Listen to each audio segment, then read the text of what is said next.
At gusto ko kayo batiin na manigong bagong taon. Amen. I hope na nag-enjoy kayo this New Year's Eve. Masaya kayo kasama ang inyong mga pamilya. I myself, I'm also happy dahil kasama ko ang aking mag-ina. Okay, ngayon po umaga ay samahan niyo po ako as we study the Word of God. We may invite everyone to stand to open up our Bible in Romans chapter 12. We have only two verses in Romans chapter 12. Verses 1 and 2. Okay? Kung kayo po ay nandiyan na, say amen. Okay po. Basahin ko po, sundan niyo lang po ako ng inyong mga mata.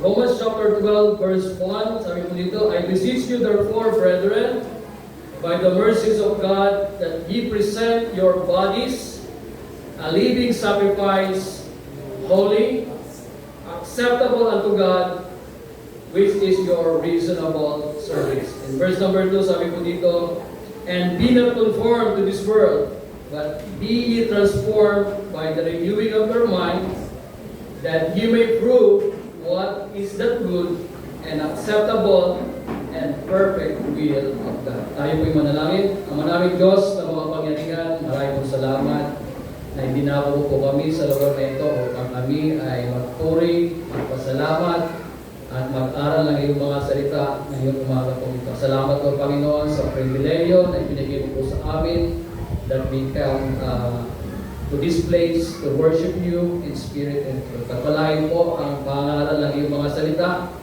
Put words in my mouth, Panginoon, upang sa ganoon ay malaya ko pong maipahayag ang iyong mga salita.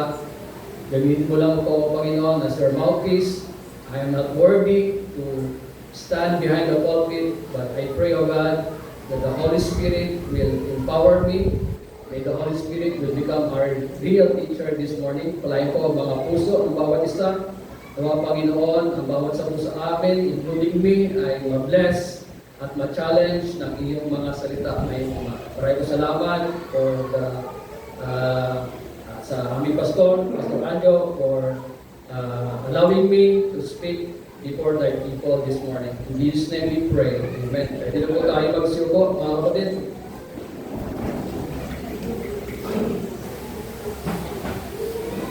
Okay. Dito po sa atin sa Pilipinas, tuwing sasapit po ang bagong taon, meron po tayong tinatawag lagi na New Year's Resolution. Okay? Kung saan napakahaba ang listahan natin kung ano po yung mga bagay na gusto nating baguhin, mga gusto nating gawin ngayong pagsapit ng bagong taon. Subalit, kung babalikan niyo yung inyong mga list ng 2025, ilan po doon sa inyong list ang inyo pong nagawa? Marahil 10%, 20%, or 50%. Pero, mga kapatid, year 2025 ay nakalipas na po. Kagaya po nung preaching last Sunday, sabi ni Pastor, kung ano man yung nangyari ng year 2025, ay iwanan po natin yan. Para po, makapag-celebrate tayo ng maayos ngayong bagong taon. Sa aming pong buhay, marami nangyari last year. But the bottom line is, God is faithful to us. God is good all the time. He provides our needs. And then, iningatan ng Panginoon ang aking mag-ina dito sa Pilipinas while I am working in Singapore. At ganyan din, mga kapatid, isang patotoo, gaya sinabi ni Pastor, ay isang biyaya na ako ay naging isang parte ng ministry sa Singapore where I can serve our God. Wag po sana tayong manatili na tayo ay attender lang, kagaya ng sabi ng ating pastor. Mag-aim po tayo this year, mag-set tayo ng goal na kung tayo ay attender lang ngayon, sana ngayong year, magsimula ang January hanggang matapos ang 2026 tayo ay may ministry na ginagawa sa church. Why? Because hindi po kalooban ng Panginoon na tayo po ay maligtas lamang. Kalooban po ng Panginoon na tayo po una maligtas, lumago sa ating pananampalataya, at pangatlo, tayo po ay magamit ng Panginoon. Not for the praise or applause of people, but for the glory of God. Amen. Okay? Tayo po ay nilikha ng Panginoon para hindi po sa ating pansariling kapakinabangan. Tayo po ay nilikha ng Panginoon because every one of us mayroong plano po ang Panginoon sa atin. Kaya, pasalamat tayo, dinala tayo ng Panginoon sa church. Amen. Kasi, kung tayo wala sa church, paano po natin malalaman yung kalooban ng Panginoon sa atin? Amen. And paano po natin may papagamit ang ating buhay? Okay? So, ngayon pong umaga mga kapatid, I just want to share with you yung pong mensahe na binigay sa akin ng Panginoon when Pastor Aljo told me last Sunday, Brad, pwede ka ba mag-preach? Sabi ko sa sarili ko, Pastor, pray for me. Yan po lang sinabi ko kay Pastor. And after that, sabi ko nga, minsan tayo madaling umuo sa mga imbitasyon ng ating mga kaibigan for party, for happiness. Pero huwag natin kakalimutan, kapag ang imbitasyon ay patungkol sa Panginoon, Amen. wala po dapat tayo sasabihin kundi yes. Right. There is no para sa gawain ng Panginoon. Amen. Okay, mga kapatid, samahan niyo po as we study the Word of God in Romans chapter 12 verses 1 and 2. Dalawang verse po lang yung ating pag-aaralan. And the message this morning ay entitled po, at ibigay po yung title ng Panginoon sa akin, sa aking puso. The title is, because New Year, ang title po ng ating mensahe, How to Renew Our Commitment. Amen. Kamusta po yung commitment natin sa Panginoon? Kamusta po yung ating Christian life this morning? Sana po ay itanong po natin sa sarili natin, how is my commitment to my God? Okay? Tayo po ba ay excited pa rin sa ating paglilingkod sa Panginoon? Nandun pa rin po ba yung excitement na Saturday, tomorrow is Sunday? Nandun pa rin po ba yung excitement na pupunta ako sa church, makikita ko yung mga kapatiran, at higit sa lahat, makakapagsamba ako sa aking Diyos. Okay? Mga kapatid, napakabuti po ng Panginoon sa ating buhay. Kaya kung ikaw ay narito ngayon, nakaupo dyan, napakabuti ng Panginoon sa bawat isa sa atin. Okay? So ngayon, umaga mga kapatid, how to renew our commitment. Okay? Before we go to our point, I would like to state the meaning of the word renew. Okay?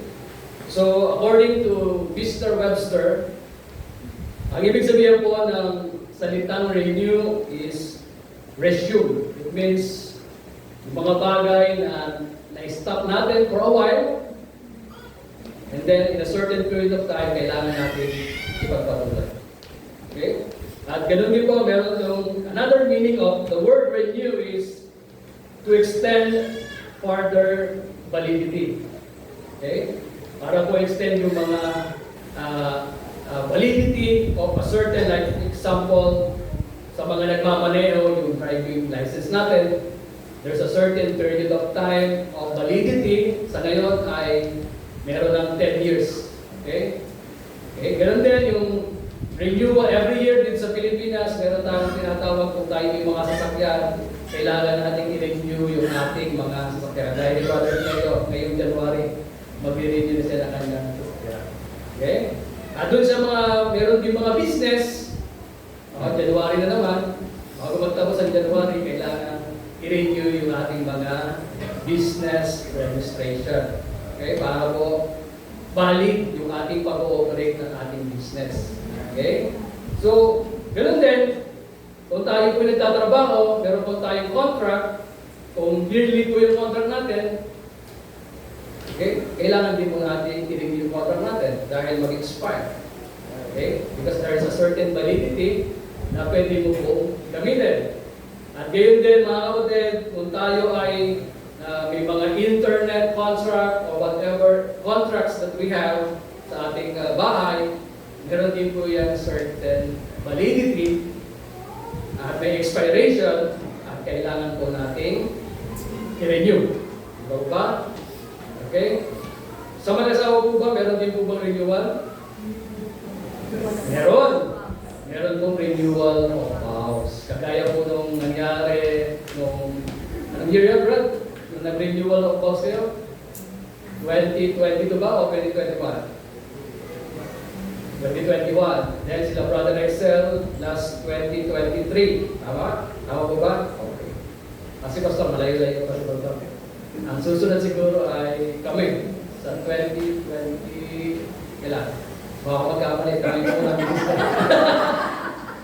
Ngayon ay 18 years na kami kasal, so another 12 years, ilan? Sa 2032, tama ba? Okay, kung doon nagkakamali. Mahina pa ako sa math, mahina na po kayo. Okay? Anyway, ayun po yung dapat gawin. Kapag nag-expire na yung certain, yung ating mga license, yung ating mga contracts, kailangan po natin i-renew para magamit po muli natin. At para po legal yung ating pag-ooperate if we have businesses. And then, kung tayo may nagtatrabaho, para po yung ating in the period na tayo nagtatrabaho, valid po yung ating employment. Tama po ba? So, the concept of renewal, renewing one's commitment is a recurring theme throughout the Bible. Ito po ay tema rin in the Old Testament na paulit-ulit na nilang ginagawa. Especially in the context of the renewing of their covenant to God. Okay? So, and yung renewal po is also emphasizing the importance of returning to God with a sincere heart and affirming one's dedication to God's commandments and purposes. Ayan po yung tema in the Old Testament. Okay? This renewal is often portrayed as a necessary step in the believer's spiritual journey, ensuring alignment to God's will, fostering spiritual growth. Okay, lagi po ito po ay kailangan para po sa kanilang spiritual journey at para ma-ensure nila na yung kanilang gagawing pagbabago ay align sa kalooban ng Panginoon. Okay? So, makikita natin one notable example of the renewal in the Old Testament ay makikita natin sa buhay ni Joshua. Okay? When Joshua lead the Israelites into promised land. Okay? And Joshua challenged the people of Israelites, if you have the Bible, open your Bible in Joshua chapter 24, verse 14 po.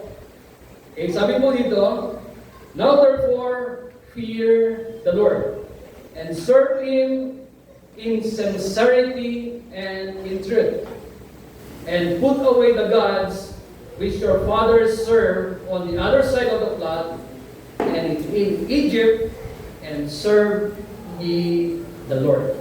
Okay? Joshua challenged the Israelites to serve the Lord. Not only serve, but sabi po dito, in sincerity and in truth. Kasi pwede po tayo mag-serve na hindi po galing sa ating puso. Maraming mga Kristiyano na naglilingkod out of obligation. Okay? Pero wala yung kanilang puso sa paglilingkod.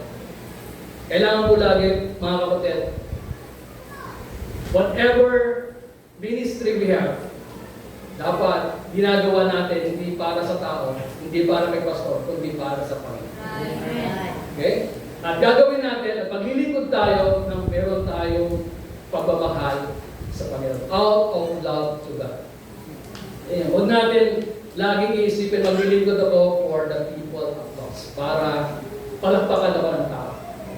Hindi, maglilingkod tayo dahil mahal natin ang Panginoon. Okay, anyway, sabi ko dito, Joshua challenged the Israelites.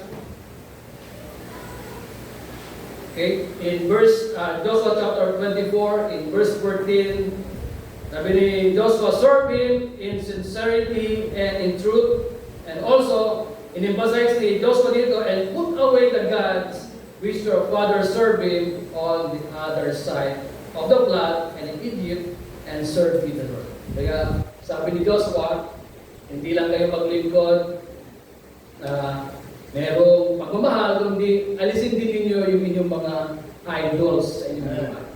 Mga kapatid, ano po bang mga idols we have in our life today? This morning. Sana po, kung naman yung mga idols natin sa buhay natin ay iwanan po natin. Okay? Alisin po natin yan. Dahil yan po yung magiging hindrance sa atin para makapaglingkod po tayo ng maayos sa ating Panginoon. Okay? There are different forms of idols. Pwedeng cellphone natin, pwedeng maging idol natin. Alip na pagising natin sa umaga, mag-pray tayo. Ang hanap agad natin, cellphone natin.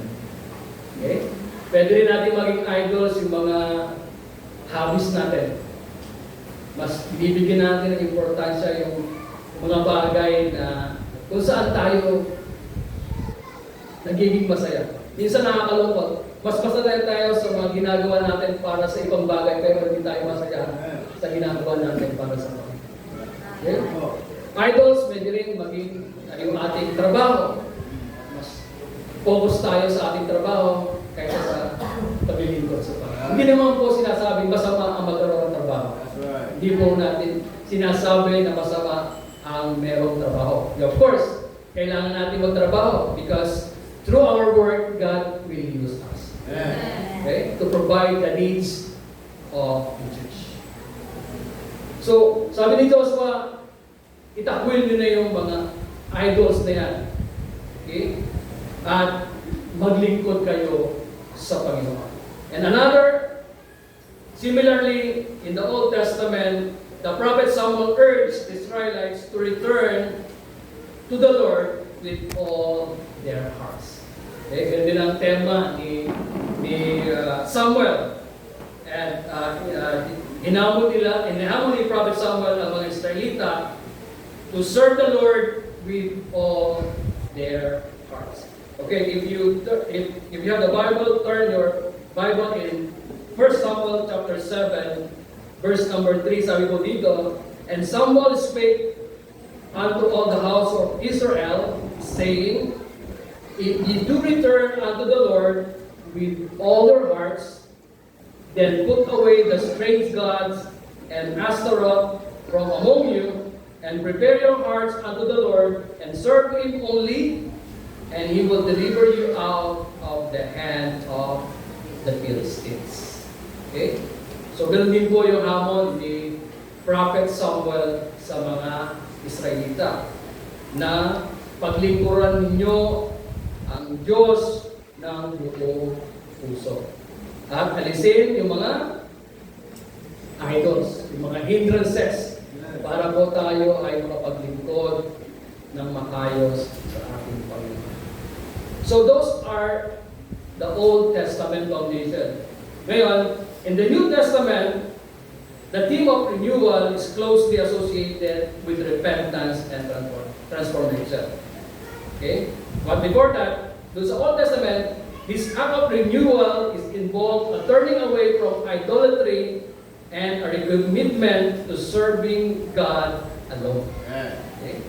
So yun po yung tema in the Old Testament, na alisin yung mga idols, kasi nga nung in the Old Testament uso yung mga pagan worship, yung mga idols. Okay? Kaya nga yung hamon and challenge ni Joshua at saka ni Prophet Samuel sa mga Israelita. Itakwil yung mga Diyos-Diyosan at magkaroon ng recommitment to serving God alone. Okay? And in the New Testament, the theme of renewal is closely associated with repentance and transformation. Yan naman po yung tema ni Apostle Paul. The Apostle Paul frequently exhorts believers to renew their minds and spirits. Kaya nga, in Romans chapter 12, verse 2, sinulat po ni Apostol Pablo, sabi po dito, and in Romans chapter 12, verse number 2, Be not conformed to this world, but ye transformed by the renewing of your mind, that ye may prove what is that good and acceptable and perfect will of God. Ayan po yung sabi ni Apostol Pablo sa mga in Romans chapter 12 verse number 2. Okay? So, this renewal of the mind is essential. Kailangan po natin yan. Yung pagbabago po ng ating kaisipan, pagbabago po ng ating mga lives principle, okay, ay napakahalaga po para malaman po natin yung sinasabing kalooban ng Panginoon. Okay? In verse number 2, sabi doon, but be ye transformed by the renewing of your mind, that ye may prove what is that good. Para daw po natin mapatunayan ang lahat or malaman ang lahat ng mabubuti. Okay? And acceptable. Not only good, but acceptable. Yung katanggap-tanggap sa ating Panginoon. And perfect will of God. Yung perfect, yung kalooban talaga ng Panginoon sa atin. Amen. Okay? Mga kapatid, naitanong nyo na po ba sa inyong sarili, ano ba talaga ang kalooban ng Panginoon sa akin? Alam nyo mga kapatid, hindi na po dapat itanong yun eh. Kasi nga po, yung kalooban ng Panginoon ay lahat ay nandito na. Okay? Hindi mo po malalaman ang kalooban ng Panginoon if you don't read your Bible. If you don't attend church. If you don't have prayer life or prayer life. Kasi nga, kung wala lahat ng mga ito yung sinabi ko, malabo po natin malaman yung kalooban ng Panginoon sa atin. Okay? Kaya mapalad po tayong lahat, tayo po narito at makakapag-aral po tayo ng salita ng Panginoon, and through preaching the Word of God, if the Holy Spirit speaks to you, then doon mo malalaman ano ba talaga yung plano at kalooban ng Panginoon. Kaya nga po mga kapatid, nung po nagpa-transfer ako ng membership sa Singapore, sabi ko, I know that this is the will of God. I will follow my God. Okay? Kaya nga po nung nagkaroon ng, there is a time na after the preaching, there was an invitation. Kasi nga, hindi lang po yung una, kundi napakarami ng beses na invitation na pinalampas ko, mga kapatid. But that time, it was October 2025. Sabi ko nga, the Holy Spirit convicts me, magpa-member ka na. Kasi kung attender ka lang, hindi ka magagamit ang Panginoon. Lumalakad yung panahon na dito ka sa Singapore, wala kang ginagawa. Puro attender ka lang. Spectator ka lang. Gugustuhin mo lang ba lagi na uupo dyan sa upuan mo na wala kang ginagawa para sa Panginoon. And then, I raised my hand and I talked to God, Panginoon, here am I, use me. And since then, formally I transferred my membership. I give up my hobbies. Kasi po, every Saturday, 5 to 7, meron po kami group na mga Pilipino, nagbabasketball po kami every Saturday, 5 to 7. Napaka-active ko po doon, mga kapatid. Dahil ayun po yung isa sa passion ko talaga, maglaro ng basketball. But when I commit to God, na yung Saturday ko, gagamitin ko para sumama sa soul winning. Then after that, meron kami Saturday service para doon sa mga kababayan natin na hindi free by Saturday. So para sila maka-attend. Then after that, merong doon na rin kami magdi-dinner sa church kasi nagdadala ng pagkain mga kapatiran. And then after that, 6:30 to 7:30 meron kami choir practice. Yung po inawit namin kanina ay isa po yan sa inawit namin doon. Kaya sabi ko sa mga bata, the basis, why not na this coming Sunday ay tayo magbigay ng special number para sa Panginoon. Anyway mga kapatid, sabi po dito, paano po natin malalaman ang kalooban ng Panginoon? Kagaya po sinabi ko, read your Bible. Okay? This renewal of mind, kaya po sinabi kanina, is essential for discerning God's will. Not only discerning God's will, but living a life that is pleasing to Him. Mamuhay tayo na buhay na kalugod-lugod sa Panginoon. Okay? Apostle Paul also emphasizes the importance of putting off the old self and embracing the new self in Christ. Okay? Kaya nga po sabi doon sa Ephesians chapter 4 verse 22 and 24, he instructs the believer in verse 22, sabi ko doon, that you put off concerning the former conversation, the old man, yung ating pong dating pagkatao. Okay? Bago po tayo naligtas, tayo po ay isang makasalanan. Okay? Sabi po dito, the old man, which is corrupt according to the sinful lust. Okay? And verse 23, and be renewed in the spirit of your mind. Yan, sinabi po ulit dito yan, the spirit of your mind. And in verse 24, and you put on the new man, which after God is created in righteousness through holiness. Okay? Iwanan po natin dati nating buhay, kung tayo hindi pa mananampalataya, at kung tayo na tinanggap natin ang Panginoong Jesus bilang ating Panginoong tagapagligtas, binigyan po tayo ng panibagong buhay. Okay? At yung buhay na binigay sa atin ng Panginoon, ay yung po yung sinasabi niya po sa Pablo na ito yung ating ipabuhay. Amen. Kung dati po, tayo po ay hindi nag-pray, nung tayo naligtas, ngayon nag-pray na tayo. Kung dati po, hindi po tayo nagbabasa ng Bible, ngayon, meron na po tayong puhaw sa salita ng Panginoon. Kung dati po, na hindi po tayo nagsisimba, ngayon, nag-church na po tayo. Okay?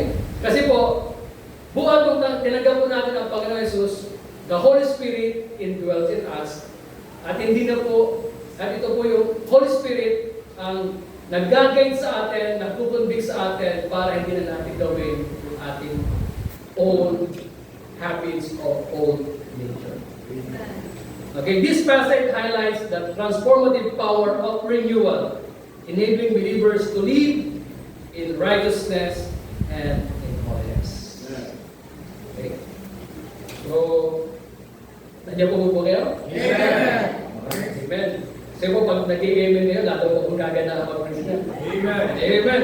Actually, introduction pa lang po tayo. Dapat tayo sa ating point.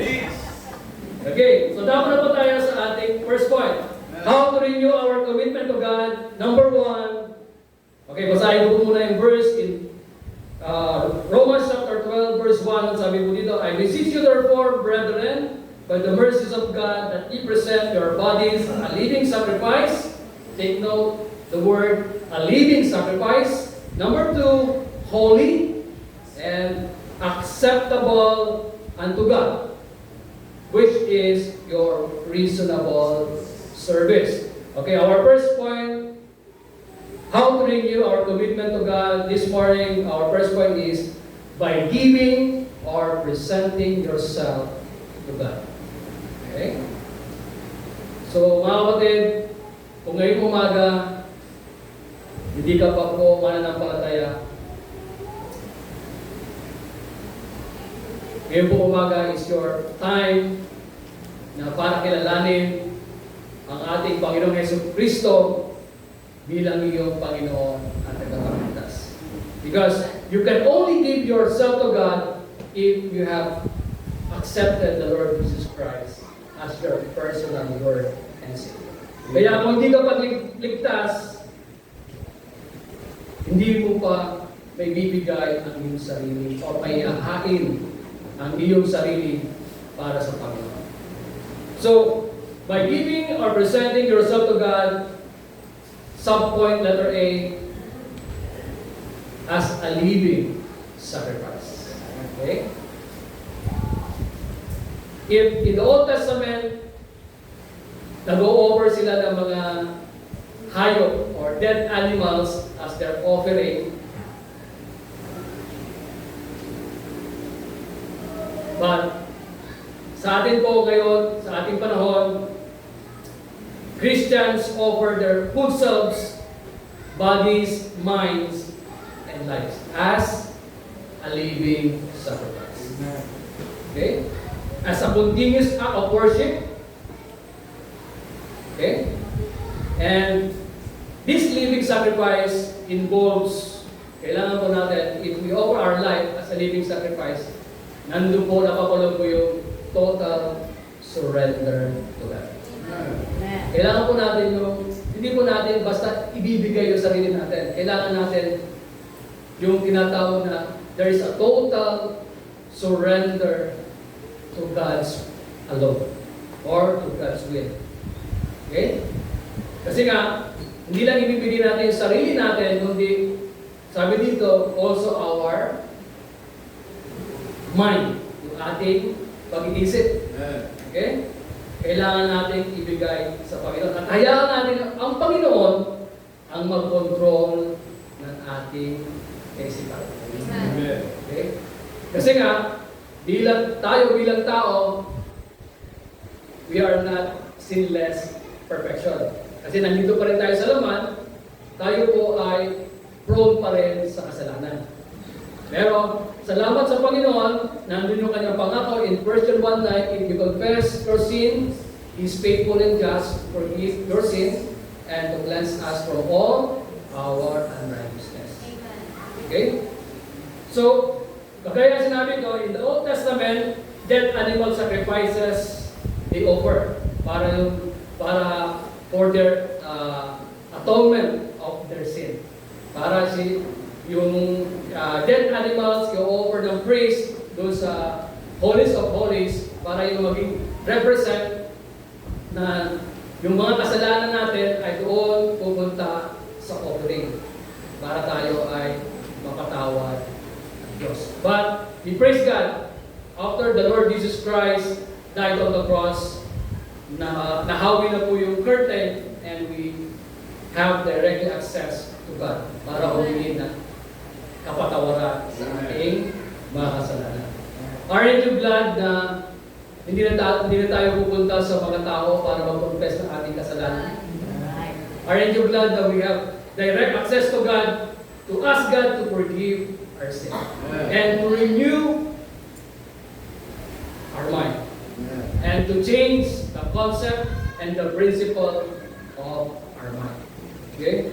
So, napanood din po doon sa living sacrifice, nandun rin po tinatawag na continual worship. Okay? It's an ongoing spiritual service of worship, not a dead offering, but a life lived for God daily.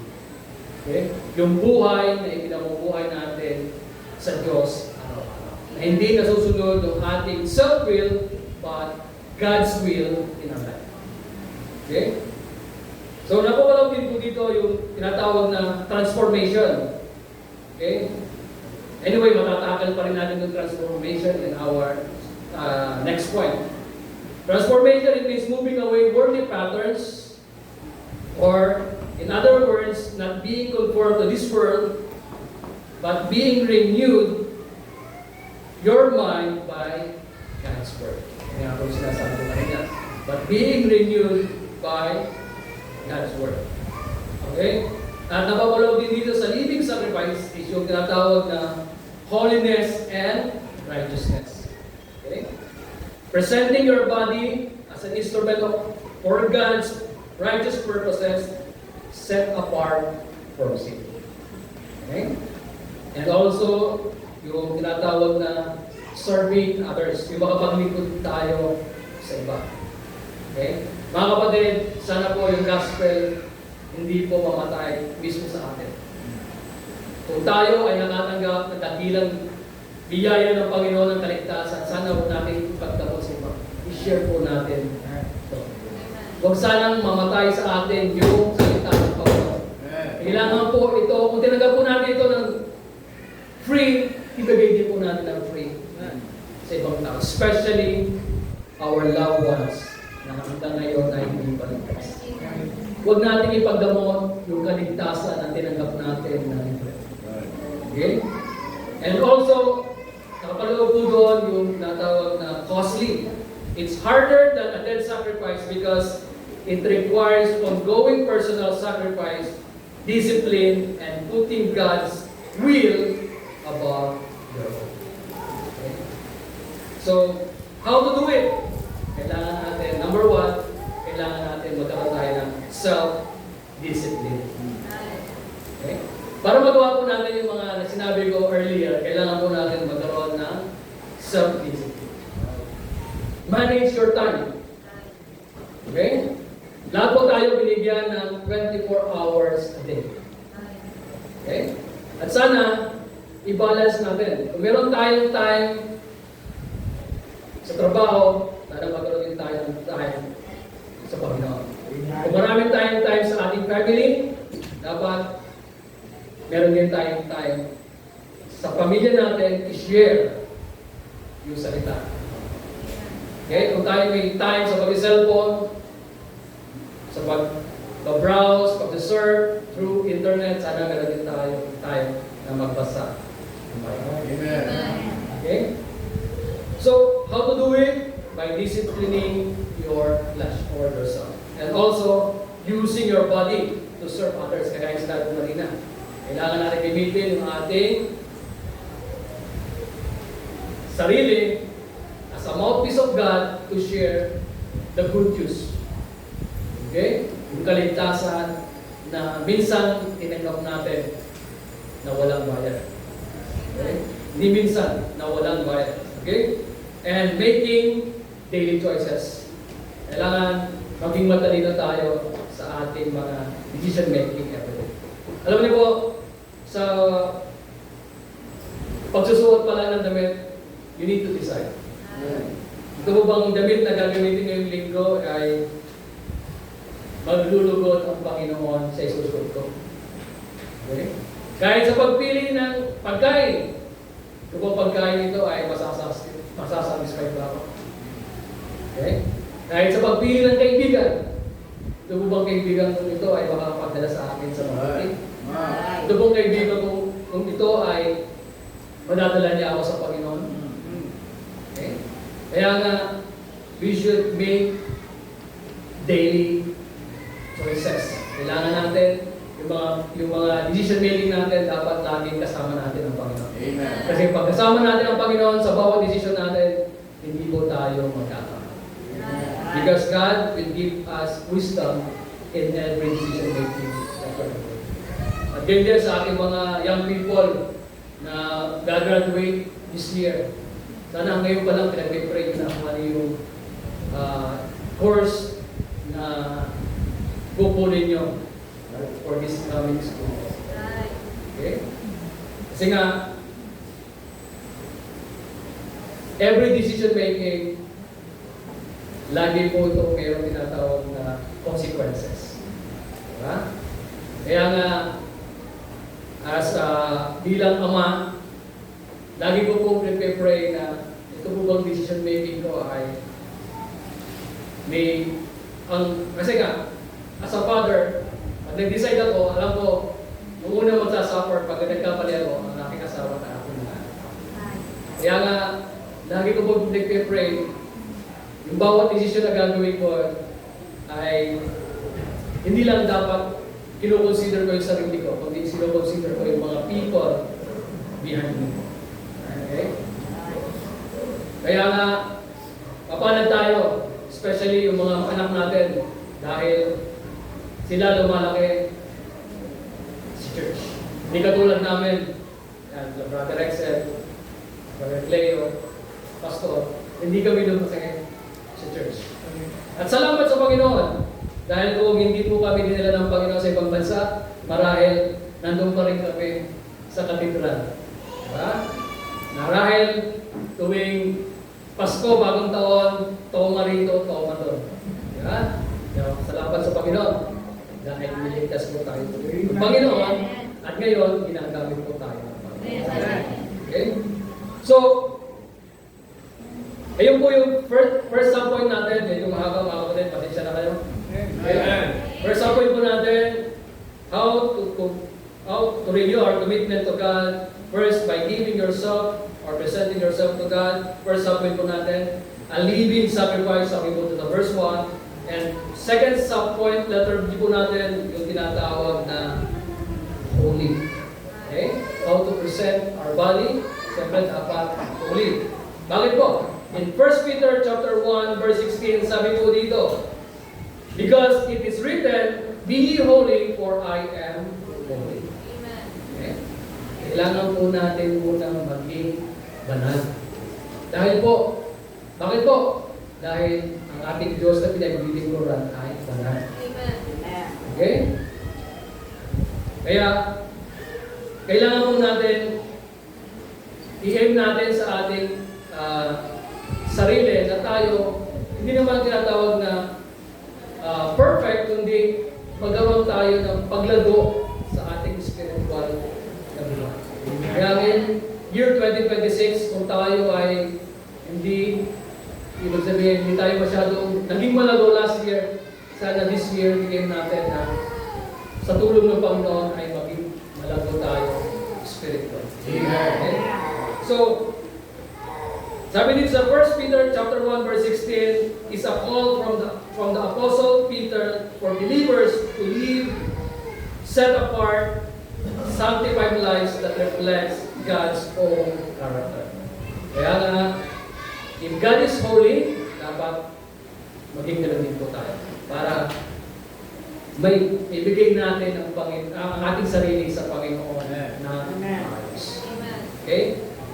And also there's an account in Leviticus chapter 11 verses 44 and 45. Sabi po dito, for I am the Lord your God, that ye shall therefore sanctify yourselves, and ye shall be holy, for I am holy. Neither shall ye defile yourselves with any manner of creeping thing that creepeth upon the earth. In verse 45, sabi doon, for I am the Lord that bringeth you out of the land of the Egypt to be your God. Ye shall therefore be holy, for I am holy. Alam niyo po mga kapatid, kapag yung phrase or word na pinaulit-ulit sa Bible means there is an important na gustong iparating ng Panginoon sa mga mananampalataya.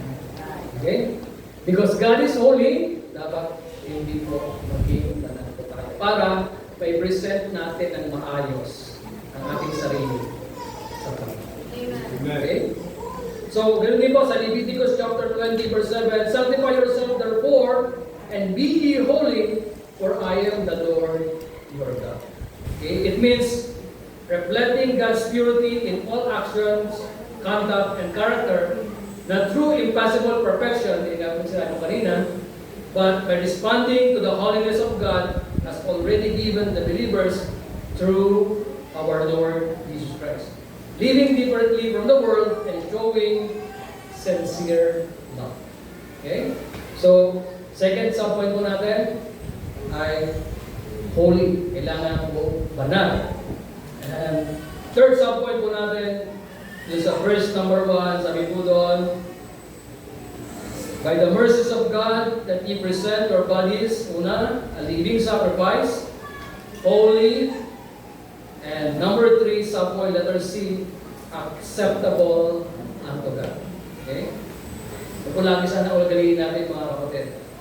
Kapag po tayo magbibigay ng handog sa ating Panginoon, lagi po sana natin, bago tayo magbigay, isipin po natin, ito bang ibibigay ko sa Panginoon ay katanggap-tanggap sa ating Panginoon.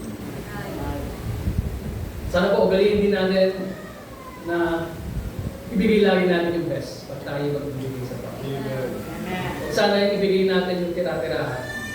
Ibigay natin yung best para sa Panginoon. Okay? At wag natin laging lagi po natin unahin ang ating Panginoon. Dahil pag inuna natin ang Panginoon uunahin din tayo. So sabi ko dito, acceptable unto God. In the Bible, what's acceptable to God involves a living a life of faith. Kailangan po meron tinatawag na pananampalataya, obedience, and love. Okay? As sabi nga doon, to present yourself unto God. Okay? Kailangan lagi kung tayo maghahandog sa Panginoon, especially our life, kailangan isipin natin, ito bang buhay ko ay katanggap-tanggap sa Panginoon. Okay? So, kasi in the Bible, meron pong tinatawag na unacceptable worship or yung unacceptable offering. Kagaya ng ginawa ni Cain. Alam niyo ba yung story ni Cain at Abel? So, si Cain, nag-offer siya ng mga mapapayat na hayop. Tama mo ba, Pastor? Hindi ka ulit. Okay? Halip na malulusog yung kanyang ibinigay, ay binigay na ay hindi maganda. At iyon ay hindi pinagdahap ng Panginoon. Okay? So, sana mga kapatid, kung po tayo magbibigay ng handog sa Panginoon, lagi po natin iisipin, ito ba ay katanggap-tanggap para sa ating Panginoon. Amen. Okay? So that is our first point, mga kapatid. How to renew our commitment to God. Number one, by giving or presenting yourself to God. Subpoint letter A, as a living sacrifice, holy, and acceptable unto God. Okay? Okay, and let's go to our point number 2. Sabi po sa verse number 2, there's a warning here for each of every one of us. Sabi po dito, in verse number 2, and be not conformed to this world. Okay? But be ye transformed by the renewing of your mind, that ye may prove what is that good and acceptable and perfect will of God. Our point number 2, mga kapatid, by not conforming to this world. Huwag daw po tayong makiayon sa mundo ito. Okay? Ano po ba yung tinatawag na world? Hindi po yung planeta na ating ginagalawan sa ngayon. Hindi po yung mga tao dito sa mundo.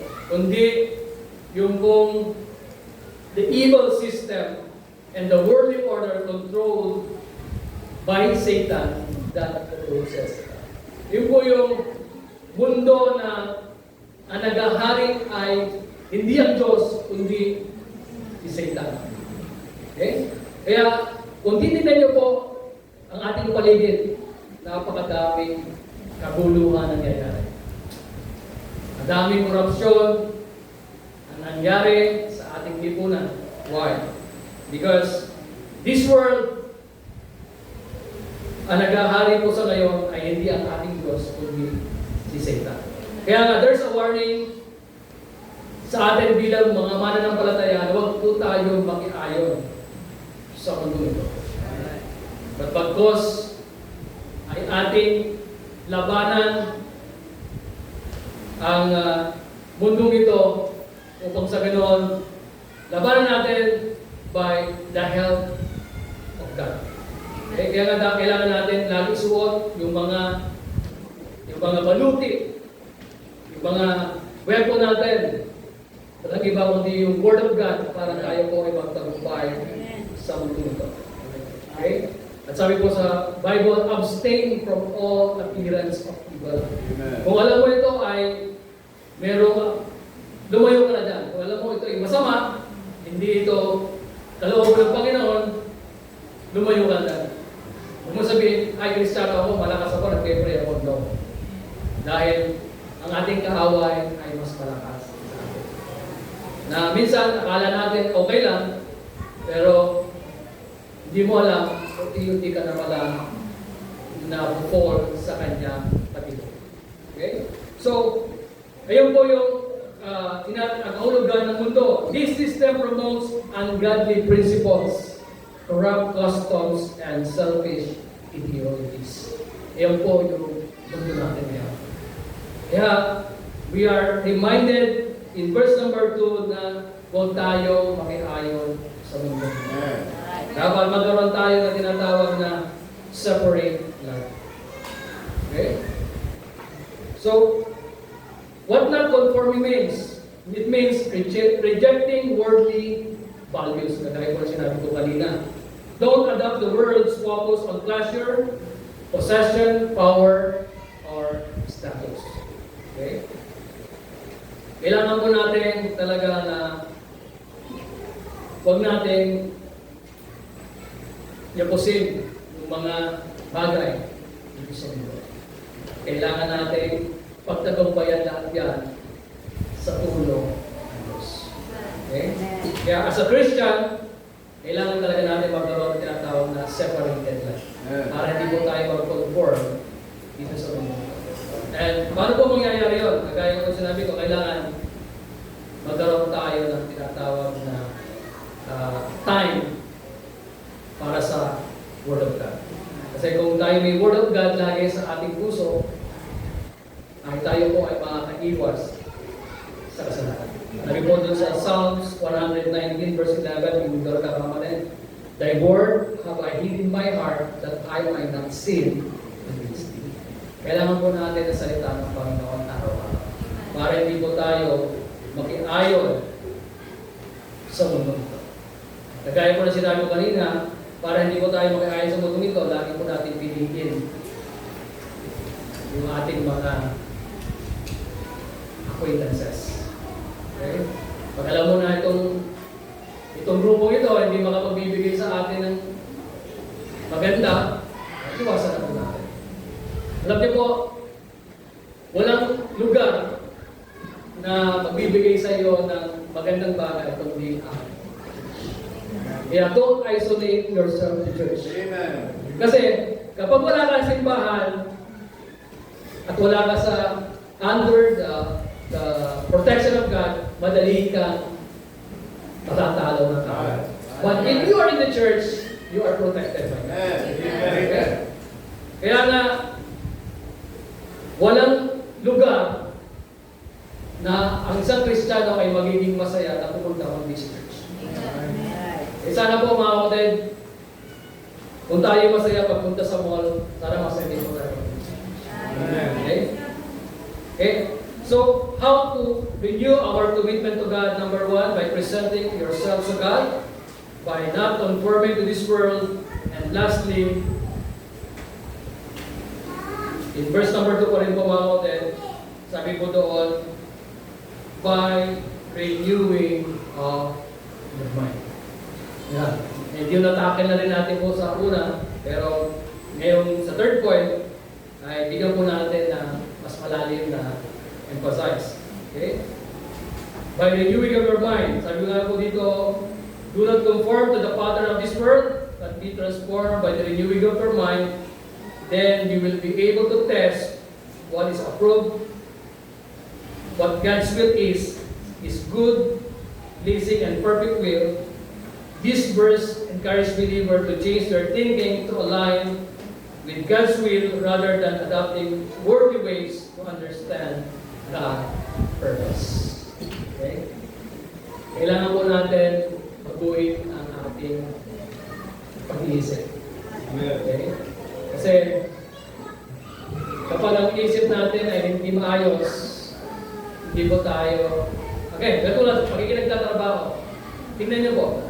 Kapag ang isip mo ay hindi ayos, hindi ka makapagtrabaho. Right. Kasi pag bothered ka na, halimbawa, pag-alis mo pa lang ng bahay, bothered ka na, then paglabas mo ng bahay, traffic pa, lalo sa mga nagdadrive, tapos may mga pasaway pang e-bike dyan, talagang, yung mind mo talagang madadivert sa ibang bagay. And paguguluhan ka talaga. Then pagdating mo sa trabaho, na tasalubong sa'yo yung boss mo na kasi mo, mas lalo ka, hindi makapagtrabaho ng mga. Right. Nakaka-adapt yung okay? So, kailangan mo talaga na ayusin natin yung ating pag-iisip. Okay? Kasi Kasi po, pag maayos ang ating isip, maayos ang ating puso, makakagawa po tayo ng maayos. At ganyan din po sa gawain ng Panginoon. Kung maayos po yung intention mo, at alam mo na yung ginagawa mo ay para sa Panginoon, hindi ka po mapapagod sa paggawa para sa Panginoon. Kasi nga po, kung iniisip mo lamang, gagawa ko sa Panginoon para sa palakpak ng tao, para masabi ng tao na active ako sa church, para masabi ng mga kapatiran na faithful ako, nagkakamali po tayo. Okay? Sana po, yung lagi pong iniisip natin, pupunta ako sa church, sasamba ako sa Panginoon, at ayusin ko po yung aking puso at isipan para malayang makagawa ang banal na Espiritu sa aking isip, sa aking puso, at sa aking buhay. Kaya kailangan po natin yan, mga kapatid, na lagi natin i-check ano ba yung nilalaman ng ating puso, ano ba yung nilalaman ng ating isipan. Okay?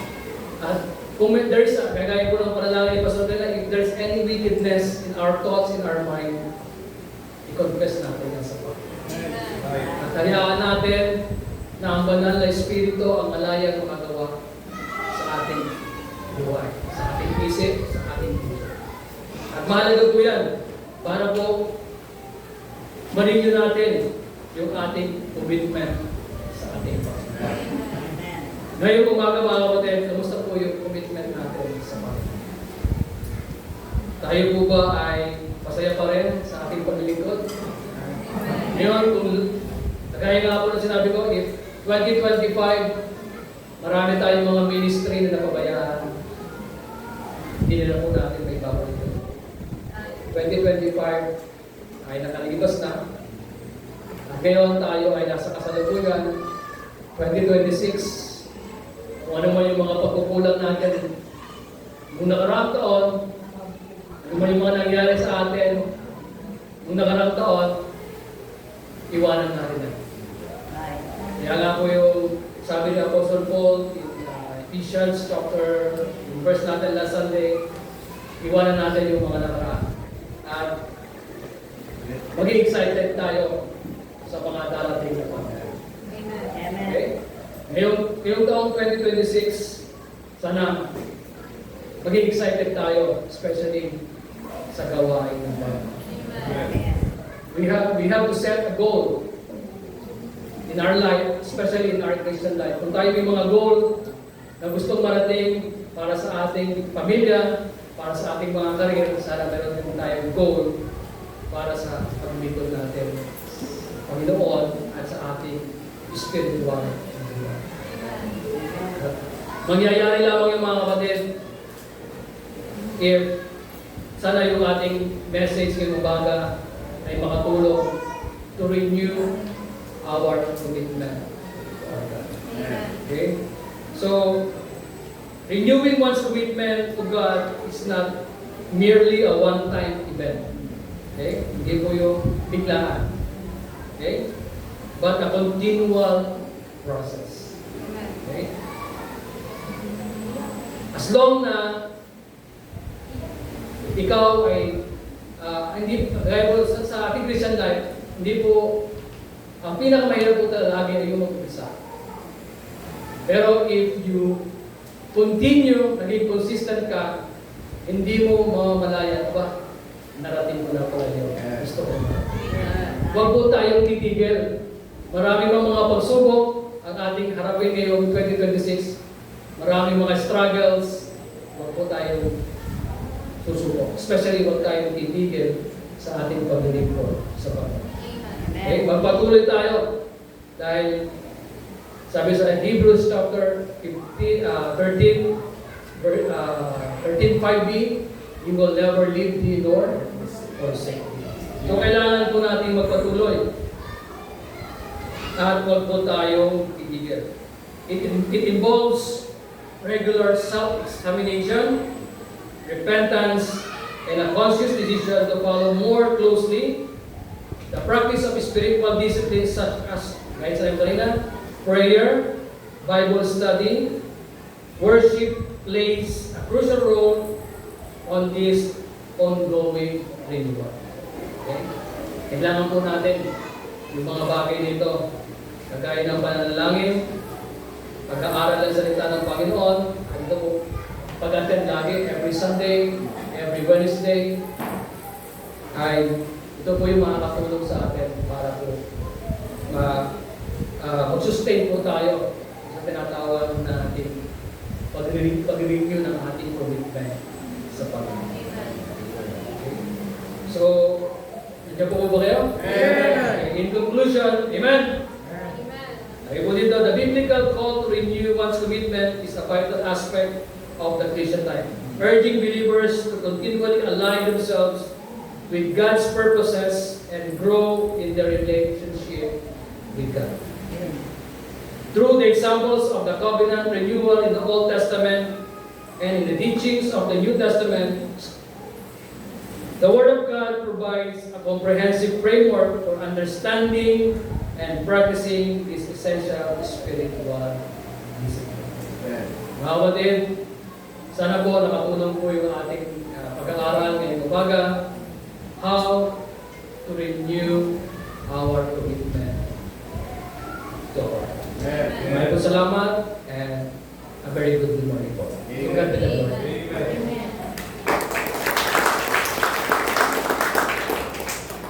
Amen. Salamat po sa mensahe. At hindi tayo magpapakatagal. Pagkulit-kulayan natin yung mensahe ngayong umaga. Sabi ng ating tagapagsalita, kung siya'y bago mangaral po sa atin, bago siya nag-forward, kung siya'y mag-commit sa Panginoon na magpag-api sa Diyos, marami na pong pagkakataon na hindi niya sinunod yung pangungusap ng banal na Espiritu sa kanya. I believe this morning, marami na tayo preaching na napakinggan. But can I ask yourself, when was the last time na nangusap ang Diyos sa akin at sumunod ako at nag-forward ako sa altar at nag-commit ako sa Panginoon? Sana ngayong umaga, let us renew our commitment to God.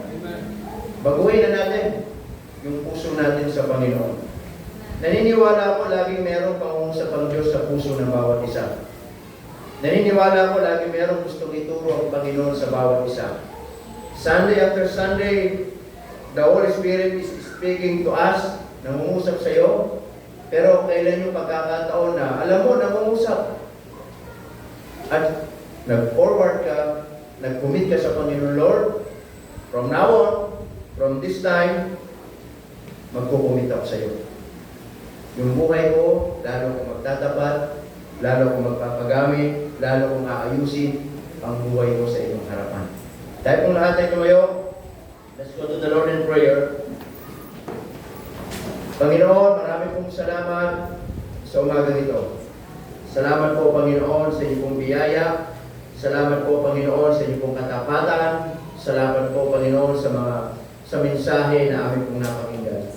Dahil magpapakatagal, habang ating mga ulo nakatungo, ating mga mata ay nakapikit ngayong umaga. Katulad po ng nabanggit kanina ng ating tagapagsalita, when was the last time na ikaw, alam mo sa sarili mo, nangusap ang Diyos? At nung araw na yun, pinatigas mo. Ayaw mo mag-forward. Ayaw mo makipag-usap sa Diyos. Ayaw mo makipagtotohanan sa Panginoon. But I want to tell you this morning, it is not too late. Let us renew our commitment to God. Ano man ang nais mong i-commit sa Diyos ngayong umaga, ano man ang nais mong ilapit sa Diyos, dahil ikaw lang at ang Diyos ang nakakaalam. Pwede ka bang lumapit sa unahan at huwag magdalawang isip at mangako sa Diyos, Lord, I want to renew my commitment to you. This moment of time, gusto ko pong ayusin ang aking buhay. If that is your prayer, you may come. The altar is open. The altar is open. Ayusin ko yung aking pamilya. Ayusin ko yung aking buhay. Ayusin ko yung aking trabaho. Ayusin ko yung aking pag-aaral. Ayusin ko yung aking mga anak. Ayusin ko yung mga bagay na dapat iayos ko sa buhay. Nalam ko, Panginoon, napakarami kong pagkukulang. Napakarami kong mga bagay na hindi nagawang tama. Napakaraming mga bagay sa buhay ko na lagi na lang akong pumapalpak, pumapalya, nabibigo. Na minsan nagkukos ng dahilan, minsan lumalayo na ako sa inyo, hindi na ako nagtatapat. Nawawala na yung excitement ko pagdating sa gawain ng Diyos. Pero Panginoon, salamat. Mayaman kayo sa biyaya. Mayaman kayo sa habag.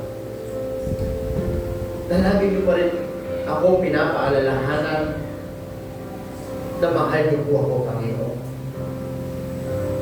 Kaya ngayong umaga, do you have anything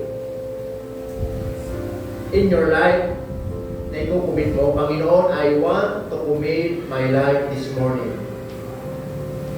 That is your prayer. The altar is open. Huwag mong patigas na ng puso mo. Minsan, wala nangyayari sa buhay natin kasi pinapatigas ang puso natin. But why don't you allow the Holy Spirit na alam mo sa sarili mo, nangungusap, huwag mong pigilan. Diyan, nangungusap ang Diyos sa iyo. Yan yung pagkakataon na pinaka-special moment na pagkakataon na ang Diyos nangungusap sa iyo sa sandaling ito. At ikaw ay mag-commit sa Kanya. Yan ang panalangin mo, you may come. Yaman mo, you may come. Ito sa unahan. Commit natin ang buhay natin. Na marahil, nakaraang taon, hindi tayo masyadong ginamit. Why don't you commit your life that this year, I want to be faithful. So, gamitin mo ako, Panginoon. Gusto ko, lalo akong maglingkod sa iyo, Panginoon. Kung yan ang panalangin mo, you may come. You may come. Napakaganda ng mensahe. Do not conform to this world. Marahil, itong taong ito, nakaraang taon, masyado na tayo nabuhay sa mundo at hindi na sa buhay ng para sa Diyos. But God is so gracious. God is so gracious. Gusto niya ayusin ang buhay mo ngayong taon. Gusto niya pagpalain ka. Gusto niya tulungan ka na itama ang mga bagay na dapat itama. Gusto niyang palakasin ka. Sa kabila ng mga panahon na mahina ka, gusto kang palakasin. Sa panahon na gusto mo ng sumuko, gusto ng Diyos, samahan ka. Magpatuloy, lumaban. Upang sa ganon, sa ating buhay bilang isang mananampalataya, matatapos itong taon ito, magtagumpay tayo sa buhay natin. Panginoon, salamat po na marami for reminding us. Salamat po sa iyong biyaya. Salamat po sa mga paalala. Salamat po sa mga salita ninyo. Help us, Lord, to commit, to renew our commitment to you, Panginoon. Especially our lives. Ng buhay namin, Panginoon, ay napakahalaga sa iyo pong harapan. Palayan po kami. Palayan ang bawat isa. Sa pangalan ni Jesus, kami po ay dumadalangin. Amen. Amen. Please be seated. Alright, tayo po